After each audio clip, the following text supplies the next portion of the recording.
حضرت سعید بن سمعان رضی اللہ رحمۃ اللہ علیہ ایک تابعی ہیں، انہوں نے دیکھا کہ حضرت ابو ہریرہ رضی اللہ تعالیٰ عنہ بیٹھے ہوئے ہیں مسجد کے اندر اور دعا مانگ رہے ہیں کہ اے اللہ ہمیں برے حاکموں سے اور جو حکومت کرنے کے اہل نہیں ہیں، ابھی بچے ہیں، ان سے بچائیے۔ تو حضرت سعید بن سمعان رحمۃ اللہ علیہ نے فرمایا کہ حضرت یہ کیا دعا مانگ رہے ہیں؟ فرمایا تمہیں پتہ نہیں ہے کہ جب برا حاکم مسلط ہوتا ہے نا تو اس وقت بڑے خراب حالات ہوتے ہیں، میں اس حالت سے پناہ مانگ رہا ہوں کہ اللہ وہ مجھے حالات نہ دکھائے، میں ان حالت سے پناہ مانگ رہا ہوں، اللہ مجھے وہ حالات نہ دکھائے۔ تو حضرت سعید بن سمعان رحمۃ اللہ علیہ فرماتے ہیں کہ آپ مجھے ان کی علامت بتا دیں کہ جب ہم پر برے حاکم مسلط ہو جائیں یا ایسے نااہل مسلط ہو جائیں جو حکومت کے اہل نہیں ہیں، ایسے حاکموں کی نشانی بتا دیں آپ بس، یا ایسے وقت کے اندر علامتیں بتا دیں کہ یہ کب ہوگا۔ تو اب حضرت ابو ہریرہ رضی اللہ تعالیٰ عنہ علامت بتا رہے ہیں۔ پہلی علامت کیا ہے؟ ان تقطع الرحم، کہ جب صلہ رحمی کو قطع کیا جا رہا ہوگا، رشتہ داریوں کے حقوق کو پامال کیا جا رہا ہوگا، یہ پہلی علامت ہے۔ فرمایا 3 علامتیں ہیں، اور 3 علامتیں جب ہو جائیں سمجھ لو تم پر برے حاکم مسلط ہوں گے۔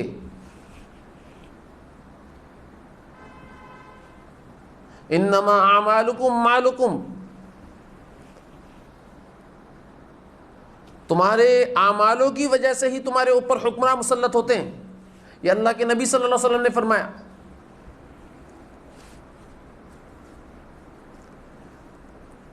تو جب 3 علامتیں ہو جائیں تو اس وقت ان 3 علامتوں کی روشنی کے اندر سمجھنا کہ بھائی تم پر اچھے حاکم مسلط نہیں ہیں، برے حاکم ہی مسلط ہیں۔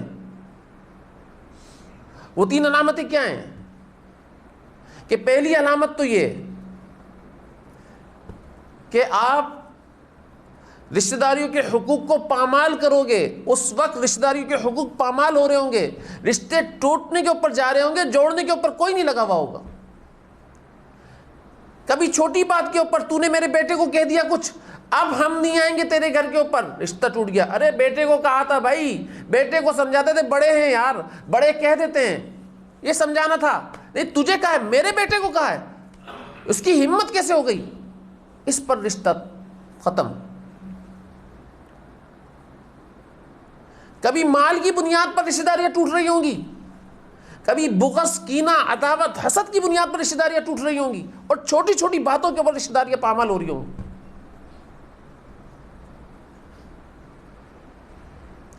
اور دوسری علامت کیا؟ وَيُطَاعَ الْمُغْوِي، یہ دوسری علامت ہے کہ ایک شخص دینی پیشوا بن جائے گا جو پیشوا بننے کے قابل نہیں ہوگا، خود ساختہ عالم بن جائے گا، خود ساختہ کتابیں پڑھے گا، اس کی بنیاد کے اوپر علم کے اندر لگے گا، اور عوام الناس کا ایک جمع غفیر ہوگا جو اس کے پیچھے چل رہا ہوگا۔ اس کے پاس کوئی آپ صلی اللہ علیہ وسلم کی کوئی دلیل نہیں ہوگی، اس کے پاس اللہ رب العزت کی کوئی قرآن کی آیت کی دلیل نہیں ہوگی، بس وہ اپنے طور پر جیسا چاہے گا قرآن کی آیتوں کی دلیلیں اپنے طور پر اپنے مزاج کے مطابق پیش کرے گا، حضور صلی اللہ علیہ وسلم کے احادیث اپنے مزاج کے مطابق پیش کرے گا، اور لوگ اس کو مان کر چل رہے ہوں گے۔ کیوں؟ کیونکہ لوگ مشقت کرنا نہیں چاہیں گے، لوگ آرام کا راستہ چاہیں گے کہ بھائی آرام سے مل جائے. کوئی کہہ رہا ہوگا کہ بھائی تو یہیں پر ہی بیٹھ, بھنگ پی, چرس پی اور ہیروئن پی یا کوئی بھی نشہ کر, بیٹھ اور اللہ کے, بس یہ تیرا اللہ کے نا تجھ کو عرش پر پہنچا دے گا. ان باتوں کو فالو کیا جا رہا ہوگا. وہ اتباع جو ہے نا سنت کی بنیاد پر نہیں کر رہے ہوں گے. حالانکہ اتباع کس بنیاد پر ہوتا ہے پتہ ہے نا آپ کو؟ بھائی متبع سنت شخص کے ساتھ جڑو اور متبع شخص کے ساتھ جڑ کر اس کا اتباع کرو. اصل چیز یہ تھی.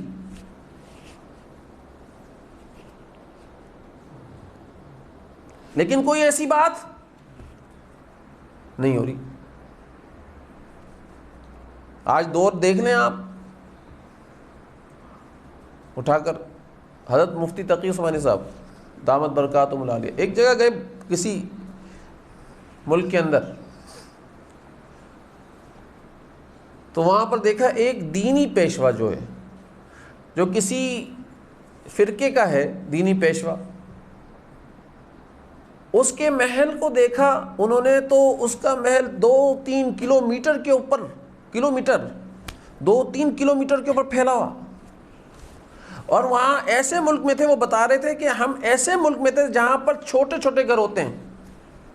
اس کا محل میں نے دیکھا وہاں پر 3 کلومیٹر کے اوپر اس کا محل بنا ہوا تھا اس جگہ پر. اور عیاشیاں چل رہی تھیں, شرابیں چل رہی تھیں, نہریں بہہ رہی تھیں, باغات موجود تھے, اور ساری عوام الناس اس کے پیچھے چل رہی تھی.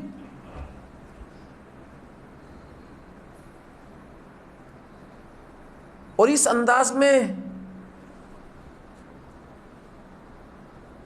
کہ جس انداز میں اللہ کے نبی صلی اللہ علیہ وسلم نے بتایا ہی نہیں, اس انداز میں اس طریقے کے مطابق چلا جا رہا تھا, اور اس کو سمجھا جا رہا تھا کہ بھائی اس کے مطابق چلیں گے تو یہ ہمارے کو جنت لے کر دے گا.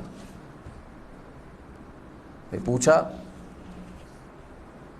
ان کے ہی مقتدی سے پوچھا کہ بھائی ایسا کیا ہے, آپ سب چیز دیکھ رہے ہو, شراب بھی چل رہے ہیں, شراب جو چیز ہے ہم اس کو ناپسند کرتے ہیں, آپ بھی ناپسند کرتے ہو نا, اور یہ جو زناکاری ہے اس کو ناپسند کرتے ہیں, آپ دیکھ رہے ہو سامنے زناکاریاں ہو رہی ہیں, یہ عیاشیاں مکاریاں یہ ساری چیزیں چل رہی ہیں, اور پھر بھی آپ اس کا اتباع کر رہے ہو, پھر بھی آپ اس کو دینی پیشوا سمجھ رہے ہو. کیا بات ہے ایسا؟ اب اس کا جواب سنیں. وہ کیا کہہ رہا ہے؟ وہ کہہ رہا ہے بھائی اس نے تو ہماری وجہ سے دنیا کے اندر یہ ساری چیزیں لینا پسند کر لیا, ورنہ اللہ تعالیٰ کی ذات نے تو اس کو جنت میں اس سے اونچا مقام دیا ہوا ہے. اس کو چھوڑا ہے ہماری وجہ سے کہ بھائی میں ان کی ہدایت کے لیے یہاں پر دنیا میں آ جاؤں, اور اس جنت کو چھوڑ کر, جنت کی حوروں کو چھوڑ کر, جنت کی نعمتوں کو چھوڑ کر, یہ ہماری وجہ سے یہاں بیٹھا ہوا ہے, اس لیے ہمارا کام ہے اس کو نعمتیں پرووائڈ کریں دنیا کی.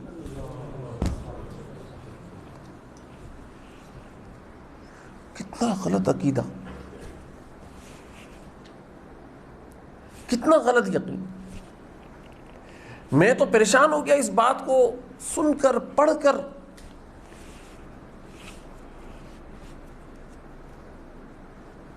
کہ ایسا بھی معاملہ چل رہا ہے. تو وہ وہاں پر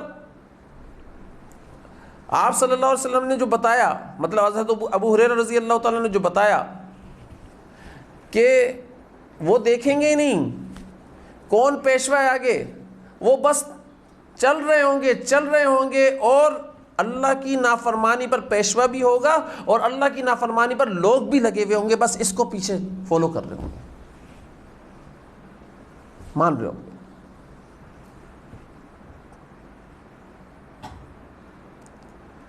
حالانکہ حکمرانوں کو برا بھلا کہنے کے بجائے آپ صلی اللہ علیہ وسلم کا راستہ کیا ہے اس کو سمجھنے کی ضرورت ہے نا. ہم خامہ خواہی میں حکمرانوں کو برا بھلا کیوں کہیں؟ آپ صلی اللہ علیہ وسلم نے کیا طریقہ بتایا تھا؟ بھائی جب آپ کے اوپر حاکم ظالم مسلط ہو جائے یا آپ کے اوپر حاکم نااہل مسلط ہو جائے, اس وقت کرنا کیا ہے؟ آپ صلی اللہ علیہ وسلم کے طریقہ کیا ہے؟ ہم سوچتے بھی ہیں کہ اس وقت اس موقع پر آپ صلی اللہ علیہ وسلم کا طریقہ کیا ہے؟ تو آپ صلی اللہ علیہ وسلم نے فرمایا کہ بھائی تم اس حکمراں کی تنقید مت کرو، اس کو گالی مت دو، اگر تمہارے اوپر نااہل حکمراں مسلط ہو گیا ہے تو اس کو برا بھلا مت کو، بلکہ ایسے موقع پر تم نے کرنا کیا ہے؟ تم نے اللہ تعالیٰ کی ذات سے رجوع کرنا ہے، اللہ تعالیٰ کی ذات سے گڑ گڑانا ہے اور دعا مانگنی ہے کہ اے اللہ ہم پر تو نے ہمارے شامت اعمال کی وجہ سے ایسا حکمراں مسلط کر دیا، ایک تو ہمارے جو اعمال ہیں ان کے اوپر ہم توبہ کرتے ہیں، ہمارے کو معاف فرما دے، مغفرت فرما دے ہماری، اور دوسرا یہ کہ یہ حکمراں جو ہم پر مسلط ہو گئے یا تو ان کو نیک بنا دے اور ان کے اندر خیر رکھ دے، کیونکہ دل بھی تیرے قبضے میں ہیں، سارے دل کس کے قبضے میں؟ اگر ان کے دلوں کے اندر شر بھرا ہوا ہے تو یا اللہ ان کے دلوں کے اندر خیر بھی تو بھر سکتا ہے، ان کے دلوں کے اندر خیر بھر دے، ان کو صحیح کر دے، اور یہ صحیح نہیں ہو سکتے تو یا اللہ ہمیں کوئی اچھا حکمراں، نیک اور صالح حکمراں عطا فرما دیجیے۔ اب کتنے لوگ ہیں ہم میں سے جو ایسی حرکتیں کر رہے ہیں، جو نبی کریم صلی اللہ علیہ وسلم کی تعلیمات ہے اس کے مطابق عمل کر رہے ہیں؟ 4 لوگ وہاں بیٹھے ہوئے ہوتے ہیں آفس کے اندر، 4 لوگ دوسرے آفس میں، ہر جگہ پر یار اس کی پالیسیز اچھی نہیں، وہ حاکم اچھا نہیں، یار ملک کا بیڑا غرق کر دیا، حاکموں کی غیبت، بہتان بازی ہے، یار وہ دیکھو ان کے ساتھ کیا کر رہا ہے، ان کے ساتھ کیا کر رہا ہے، یہ ساری چیزیں شروع ہوئی ہوئی ہیں اور اللہ کے نبی صلی اللہ علیہ وسلم کے طریقے کو چھوڑ دیا۔ اللہ کے نبی صلی اللہ علیہ وسلم نے طریقہ کیا بتایا تھا؟ رجوع الی اللہ کا طریقہ بتایا تھا، رجوع ہو جاؤ کس سے؟ اللہ سے، اور رجوع الی اللہ ہی چھوڑ دیا۔ ارے میں تو یہ سمجھتا ہوں اگر کوئی حاکم ایسا آ جاتا ہے تو وہ بھی عوام کے اوپر رحمت اس لیے ہوتا ہے کہ اس حاکم کو لا کر اللہ تعالیٰ یہ چاہ رہے ہوتے ہیں لوگوں سے کہ تم میری طرف رجوع ہو جاؤ، یہ میری دعوت ہے، یہ میری دعوت ہے، اور ہم اس دعوت کو سمجھ نہیں رہے ہوتے۔ اگر ایسا حاکم میں سمجھتا ہوں اگر آ گیا ہے تو ہم نے کرنا کیا ہے یار؟ رجوع الی اللہ کر لو اور اللہ سے دعا کرو کہ اللہ تعالیٰ اس کو ہدایت دے دے، اس کے دل کو پھیر دے، اس کے دل کے اندر خیر ہی خیر رکھ دے، اس کے کاموں کے اندر اللہ تعالیٰ بدل فرما دے عوام الناس کے لیے۔ یہ نہیں کر سکتے ہم؟ اس کے علاوہ دوسری چیزوں کے اندر کیوں لگے ہوئے؟ غیبتوں کے اندر حاکم کی غیبت کر رہے ہیں، کبھی کس کی، کبھی کس کی، کبھی کس کی۔ ارے غیبتیں کرنے سے نحوست آتی ہے، گالی دینے سے نحوستیں آتی ہیں، گالی دینے سے اللہ راضی نہیں ہو جائیں گے، غیبتیں کرنے سے اللہ راضی نہیں ہو جائیں گے، بلکہ اور دلدل کے اندر پھنساتے چلے جائیں گے۔ اس کو سمجھنے کی ضرورت ہے بھائی۔ بہترین راستہ یہ نہیں ہے کہ ہم لوگ کیا کریں، اللہ سے رجوع ہو جائیں، اپنے بدعمالیوں کے اوپر توبہ کر لینا، یہ تو ہمارے بدعمالیوں کا نتیجہ ہے نا جو ہو رہا ہے، اپنے عمل کو نہیں دیکھیں گے ہم۔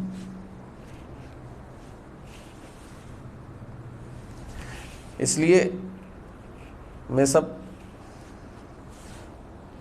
ساتھیوں کو یہی بولوں گا کہ ایسے موقعوں پر کہیں پر بھی آپ موجود ہو،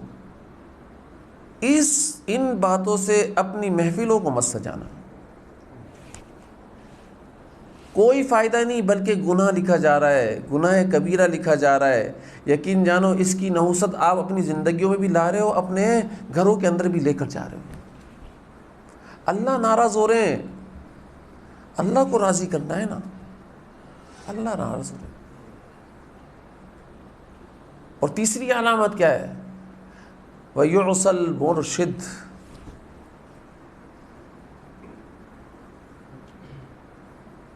کہ لوگ اپنے مرشد کی نافرمانی کریں گے، وہ لوگوں کو سیدھے راستے پر، اللہ کے نبی صلی اللہ علیہ وسلم کے راستے پر چلانا چاہ رہا ہوگا، لیکن وہ اللہ کے نبی صلی اللہ علیہ وسلم کے راستے پر نہیں چل رہے ہوں گے، بلکہ اپنے بنائے ہوئے راستے پر چلنے کو زیادہ ترجیح دے رہے ہوں گے۔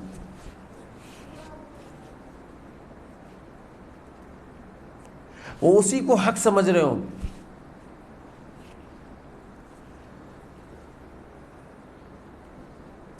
یہ اپنے مرشد کی نافرمانی کر رہے ہو۔ مرشد کس کو کہتے ہیں؟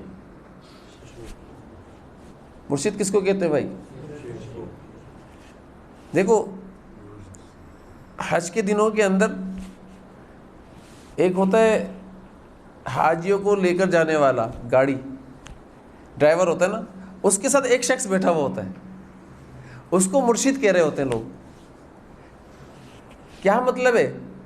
یہ راستہ بتائے گا، یہ راستہ دکھائے گا۔ اگر کوئی ڈرائیور سے غلطی ہو رہی ہے تو اس کو بتائے گا بھائی یہ غلطی کر رہے ہو تم، ایسا نہیں کرو۔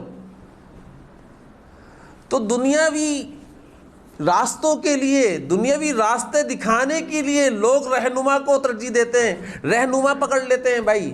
تو آخرت کا راستہ دکھانے کے لیے رہنما کی کتنی بڑی ضرورت ہے آپ بتاؤ؟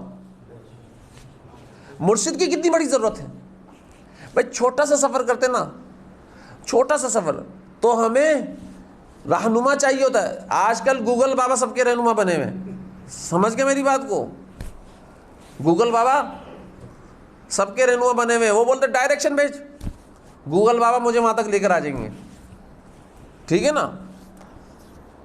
جہاں پر بھی آپ بیٹھے وہاں کی ڈائریکشن بھیج دو، لوکیشن بھیج دو، اور لوکیشن جیسے ہی بھیجو گے میں وہاں پر موجود ہوں گا، کیونکہ گوگل بابا ہمارے ساتھ ہے۔ بھائی رہنما بنایا ہے نا گوگل بابا کو، وہ پہنچاتے بھی ہیں نا، پھر صحیح جگہ پر پہنچا دیتے ہیں۔ تو ایسے ہی بھائی ہر معاملے کے اندر جب ہم رہنما بناتے ہیں تو پھر جو آخرت کا معاملہ ہے اس کے لیے رہنما کی کتنی بڑی ضرورت ہوگی۔ اور وہ رہنما جو متبع سنت ہو، رہنما اسی کو کہتے ہیں، شیخ اسی کو کہتے ہیں، مرشد اسی کو کہتے ہیں جو متبع سنت ہو، اس کی کتنی بڑی ضرورت ہوگی۔ ارے حضور صلی اللہ علیہ وسلم جب مدینہ ہجرت کرنے کے لیے آ رہے تھے تو آپ سمجھیے گا، حضور صلی اللہ علیہ وسلم جب مدینہ ہجرت کرنے کے لیے آ رہے تھے تو ایک کافر کو رہنما بنایا تھا راستے کے لیے۔ حضرت ابوبکر صدیق رضی اللہ تعالیٰ عنہ نے فرمایا میں تجھے پیسے دوں گا، تو ہمیں شارٹ کٹ کے اوپر مدینہ لے کر چل۔ تو اس نے بلایا ٹھیک ہے مجھے ایک راستہ معلوم ہے، لیکن وہاں پر خطرہ ہے، ڈاکو لوگ وہاں پر زیادہ ہوتے ہیں، لیکن شارٹ کٹ ہے۔ تو آپ صلی اللہ علیہ وسلم نے اسی راستے کو چنا، بولا اسی راستے سے ہمیں لے کر چلو، اسی راستے سے لے کر گیا وہ۔ اور کیوں چنا تھا؟ اس لیے کہ ڈاکو ہے تو ڈاکو کو بھی دعوت دیتے ہوئے جاؤں گا، اللہ کی ذات کی طرف بلاتے ہوئے جاؤں گا۔ یہ اس لیے چنا تھا میرے کو اور آپ کو بتانے کے لیے کہ بھائی اگر کسی جگہ جا رہے ہو اور آپ کو پتا چل رہا ہو کہ یار وہاں پر تو سارے شرابی بیٹھے ہوئے، اور آپ کو پتا چل رہا ہو وہاں پر تو سارے چور بیٹھے ہوئے، تو بھائی آپ نے اس چوروں کو صحیح کرنے کے لیے تو جانا ہے، ان شرابیوں کو اللہ کے دین کے راستے کے اوپر لانے کے لیے تو جانا ہے۔ سارے سود خور بیٹھے ہوئے تو ان سود خوروں کو اللہ کی طرف بلانے کے لیے تو جانا ہے۔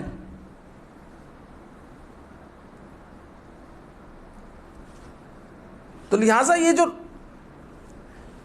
دنیا کا راستہ ہے، چھوٹا سا راستہ، اس کے لیے رہنما کی ضرورت پڑتی ہے۔ تو مجھے یہ بتاؤ آخرت کا جو راستہ ہے جو بہت طویل ہے اور میرے اور آپ کے پاس زیادہ راہ بھی کم ہے، اس کے لیے رہنما کی ضرورت نہیں پڑے گی؟ ارے بدرجہ اولا پڑے گی، ہر حال میں رہنما چاہیے۔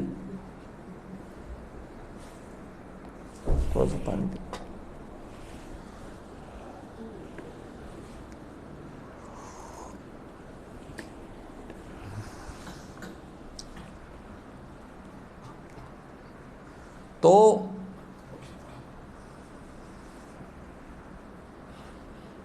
اس کو سمجھیں بات کو، ہر حال کے اندر رہنما کی ضرورت پڑے گی، لیکن وہ علامت کیا ہوگی؟ علامت یہ ہوگی کہ اس وقت رہنما مل بھی جائے گا، متبع سنت شخص مل بھی جائے گا، اور یہ متبع سنت شخص سے جڑ بھی جائیں گے، لیکن اس کی نافرمانی کر رہے ہوں گے۔ سامنے ہوں گے اہل اللہ، سامنے ہوں گے علماء، سامنے ہوں گے جو دین حق کے اوپر لوگوں کو لانے والے ہوں گے، وہ سامنے ہوں گے، لیکن ان کی نافرمانی کر کے چل رہا ہوگا، بلکہ دوسرے لوگوں کو فالو کر رہا ہوگا، جن کے پاس نہ علم ہے، جن کے پاس نہ دلائل ہیں، اور جن کے پاس نہ کچھ ہے، اپنی سوچ سے چلے جا رہے ہیں، اور یہ سمجھ رہے ہیں کہ 1400 سال کے اندر کوئی دین کو نہیں سمجھا، وہی سمجھے۔ نعوذ باللہ من ذالک۔ ان کی سوچ یہ کہ کوئی بابا دین کو نہیں سمجھا، کوئی عالم دین کو نہیں سمجھا، کوئی اللہ والا دین کو نہیں سمجھا، وہی سمجھیں۔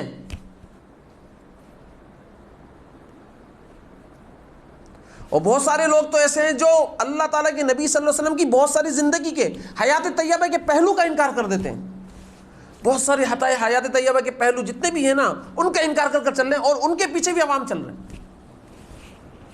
بہت سارے لوگ ہیں جو معراج کے واقعے کا، جسمانی واقعے کا، فزیکل، آپ صلی اللہ علیہ وسلم وہاں پر گئے، اس کا انکار کر دیتے ہیں، لیکن لوگ اس کے پیچھے چل رہے ہیں۔ جو داڑھی کا انکار کر دیتے ہیں، لیکن لوگ پھر بھی ان کے پیچھے چل رہے ہیں۔ جو آپ صلی اللہ علیہ وسلم کے لباس کا انکار کر دیتے ہیں، لیکن پھر بھی لوگ ان کے پیچھے چل رہے ہیں۔ جو آپ صلی اللہ علیہ وسلم کی سنتوں کا انکار کر دیتے ہیں، بولتے ہیں نہیں یہ ضروری نہیں ہے، اس کو نہیں فالو ہونا چاہیے، آج کا دور کچھ اور ہے، وہ ان سب کو اس طریقے سے عوام الناس کو سمجھا کر چل رہے ہیں، لوگ پھر بھی ان کے پیچھے چل رہے ہیں۔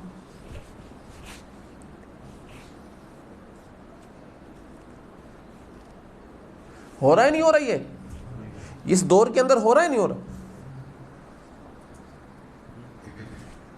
تو لہٰذا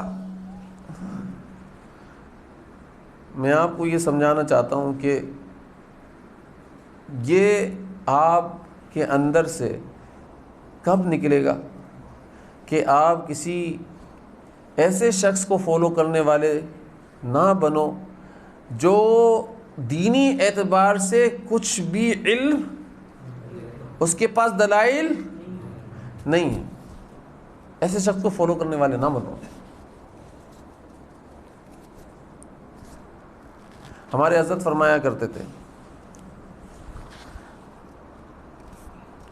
کہ جب بندہ اللہ والوں کی صحبت کے اندر بیٹھتا ہے تو اللہ تعالیٰ اس کے دل کے اندر ایک نور پیدا کرتے ہیں، ایک نور داخل کرتے ہیں، اور جب اس کے دل کے اندر ایک نور داخل ہوتا ہے تو اس کو اللہ تعالیٰ دل کو بینا کر رہے ہوتے ہیں، بینائی عطا کی جا رہی ہوتی ہے اس کو۔ اب اس کو اللہ کے نبی صلی اللہ علیہ وسلم کی سنتوں کا نور مل رہا ہوتا ہے، اس کی زندگی متبع سنت بن جاتی ہے، اس کی زندگی کے اندر ایک بھی طریقہ ایسا نہیں ہوتا جو اللہ کے نبی صلی اللہ علیہ وسلم کی ذات سے یا ان کے طریقوں سے میچ نہ کھائے۔ آپ اس کا لباس دیکھو گے اللہ کے نبی صلی اللہ علیہ وسلم کے طریقوں کے مطابق ہوگا، آپ اس کا حلیہ دیکھو گے اللہ کے نبی صلی اللہ علیہ وسلم کے طریقوں کے مطابق ہوگا، آپ اس کا کاروبار دیکھو گے اللہ کے نبی صلی اللہ علیہ وسلم کے طریقوں کے مطابق ہوگا، آپ اس کی معاشرت دیکھو گے، بیوی بچوں سے تعلق دیکھو گے، اللہ کے نبی صلی اللہ علیہ وسلم کے طریقے کے مطابق ہوگا۔ یہ سارے معاملات اس کے درست ہوتے چلے جائیں گے، کس وجہ سے؟ یہ اللہ والوں کی صحبت میں بیٹھتا ہے،